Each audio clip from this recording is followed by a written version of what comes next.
Good morning, dear students. Till now, we have completed first unit, that is reproduction. Now we are going to start with second unit, that is unit second, that is genetics. In this unit, we have three chapters. First chapter is principle of inheritance and variation, that we are taking just now. Second is molecular basis of inheritance, and third is evolution. These are the three chapters that we have to cover up in the unit genetics. Now the words that are new for this unit are: one is genetics, other is inheritance, and other is variation. Meaning of principles you know, meaning of molecules you know, meaning of evolution you know. These are the three words that are new to this chapter. First of all, we will cover these three words, and in the first chapter, that is principles of inheritance and variation. So first of all, what is genetics? Genetics word is entirely new to you. Genetics is a branch of biology.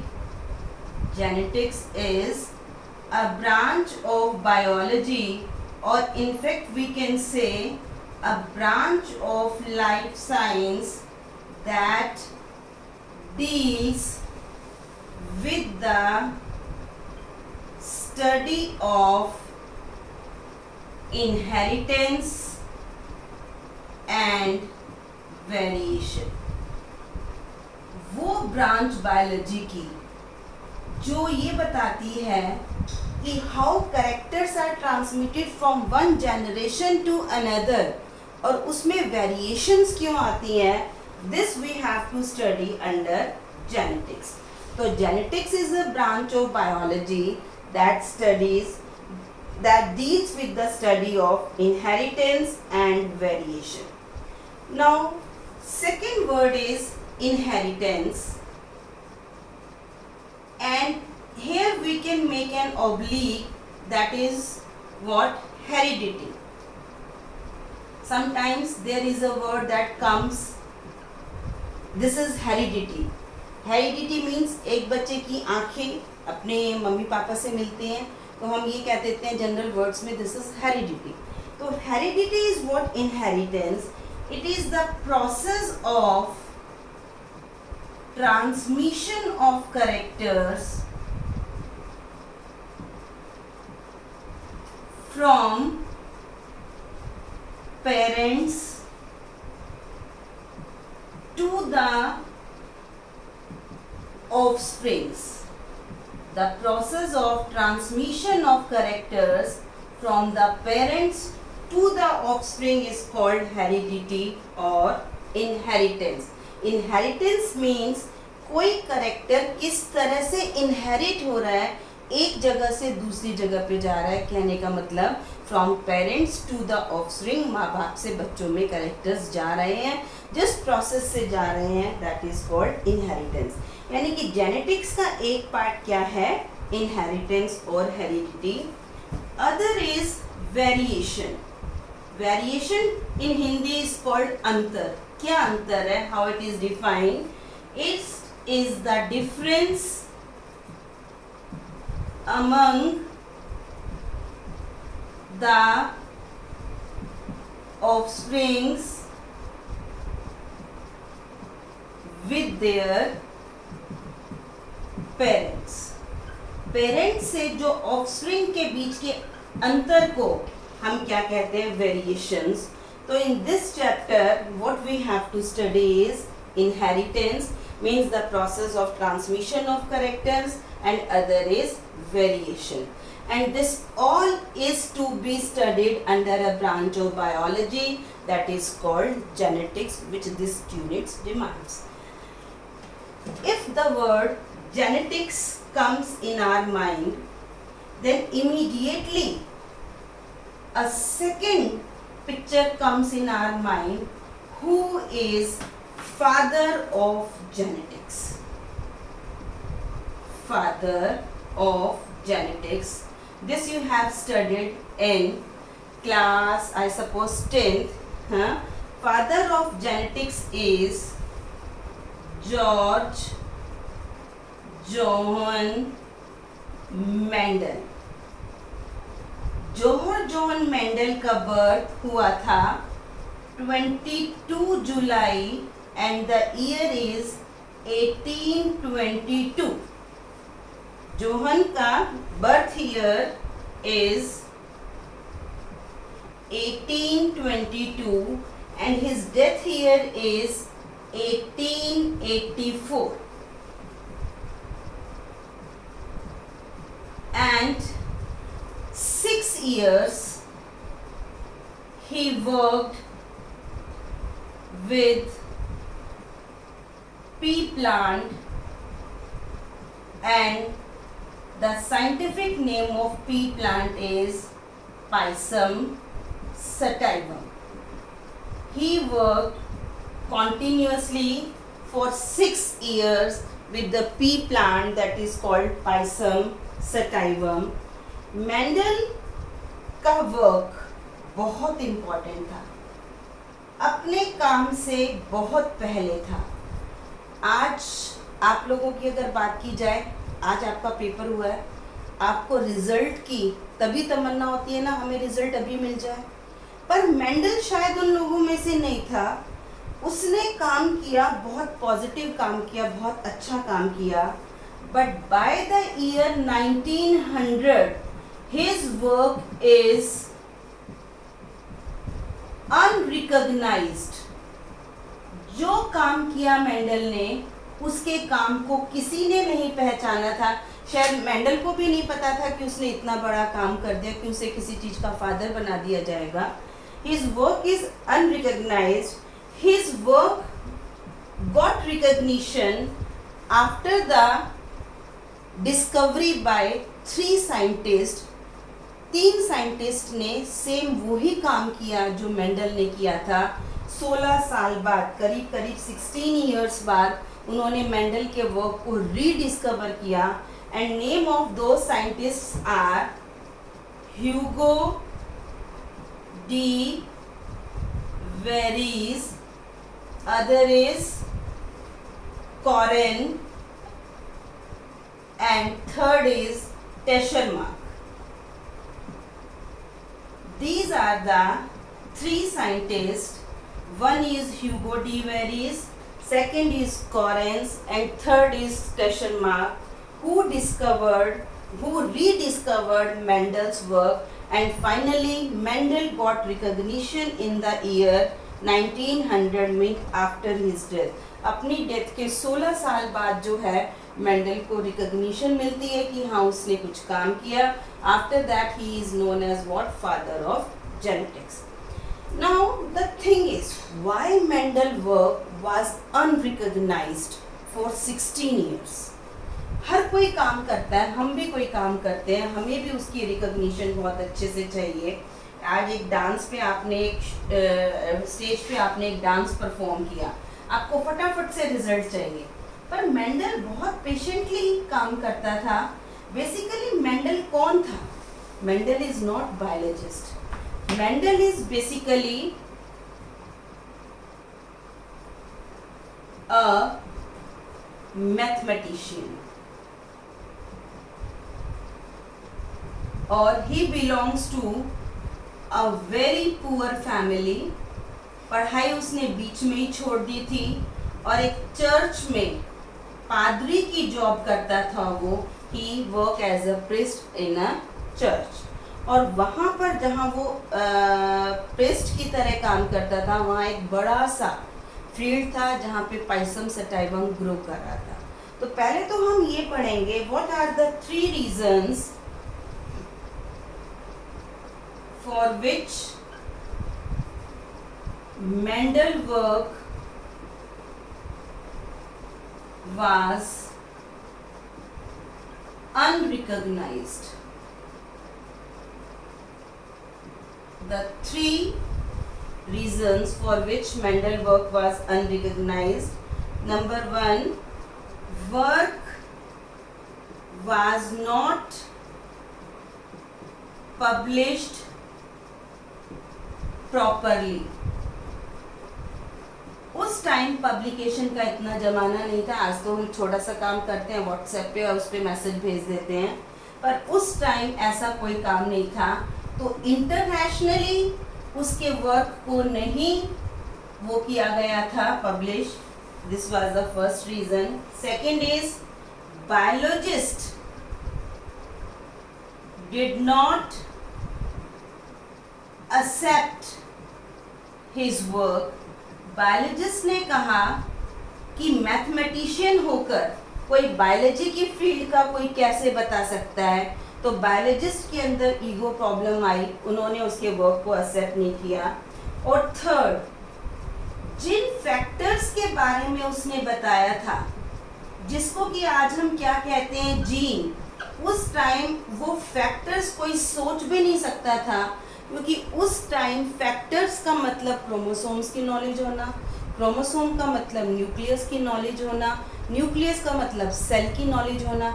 उस time cell, tissues, organ का पता था, tissues का नहीं पता था, cell का नहीं पता था, न्यूक्लियस का नहीं पता था, क्रोमोसोम।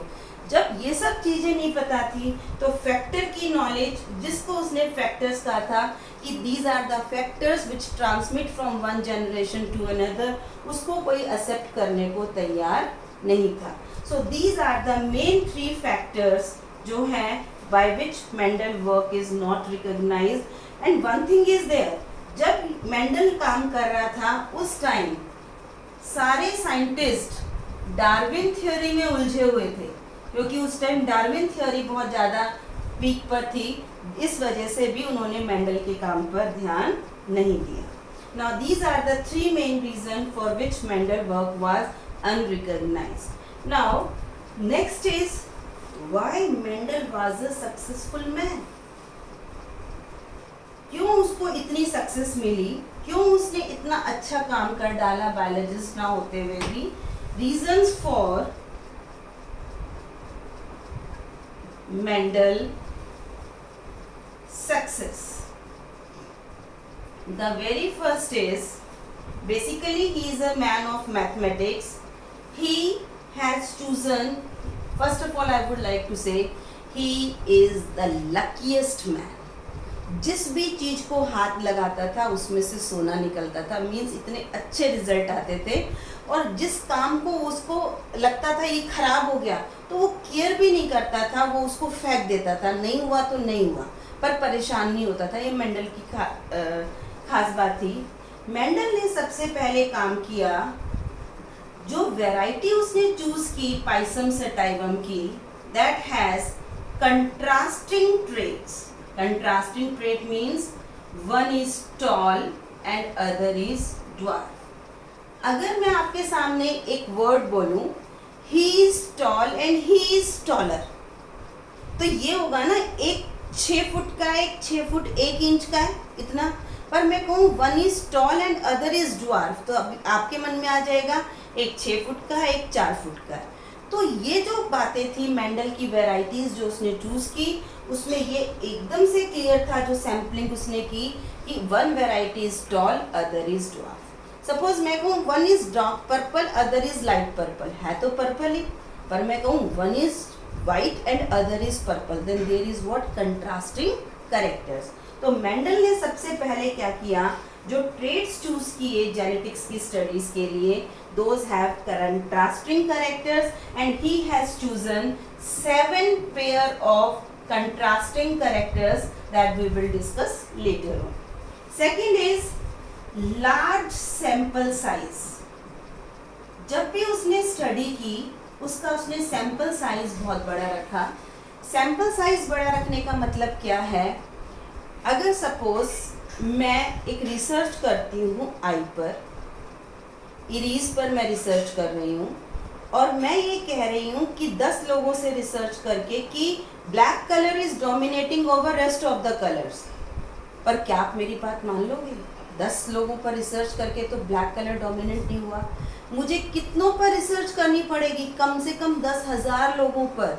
अगर 10,000 लोगों पर मैं रिसर्च करती हूँ तब मैं कहती हूँ ब्लैक इज डोमिनेंट, तब तो आप मेरी बात मान लोगे, अदरवाइज नहीं। तो उसने जो भी सैंपल साइज चूज किया वो लार्ज सैंपल साइज किया। And third is the very important is data analysis, because he is a man of mathematics, तो उसको स्टैटिक्स बहुत अच्छे से आता था। तो वो जो भी काम लिखता था उसको टैबुलेटेड फॉर्म में, ग्राफिकल रिप्रेजेंटेशन में उसको करता था, जिससे कि उसको आगे उसको एनालिसिस करने में और लोगों को आगे एनालिसिस करने में बहुत आसानी हुई। तो these are the 3 main characters by which Mendel was success in his experimental studies. Now, next is, there are 3 questions. Why Mendel was not successful? Why Mendel was successful? And the third is, why Mendel has chosen pea plant for his experimental studies? Next question is, why Mendel has chosen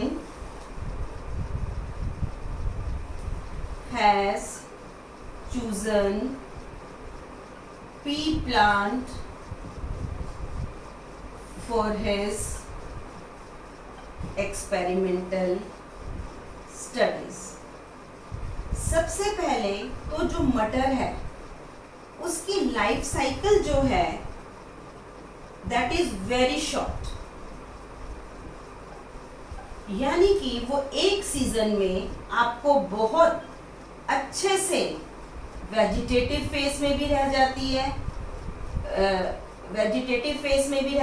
है, reproductive phase में भी आ जाती है, fruiting phase में भी आ जाती है। तो life cycle is very short, that is only 3 to 4 weeks. Other is, it can easily be self pollinated and cross pollinated. Self pollinated and cross pollinated, you know, self pollination because it is a closed flower. मटर का close flower है तो self pollination तो होगा ही होगा, पर अगर आप क्रॉस पॉलिनेशन करना चाहते हैं तो there is a process that is called emasculation and bagging, by which you can also cross pollinate this flower. तो कंट्रास्टिंग कैरेक्टर्स को आपस में आप कर सकते हैं। Third is, it has contrasting traits. How many pair of contrasting trait? 7 pair of contrasting traits. Now these contrasting traits we will study. So third point is contrasting traits. Let's make a table.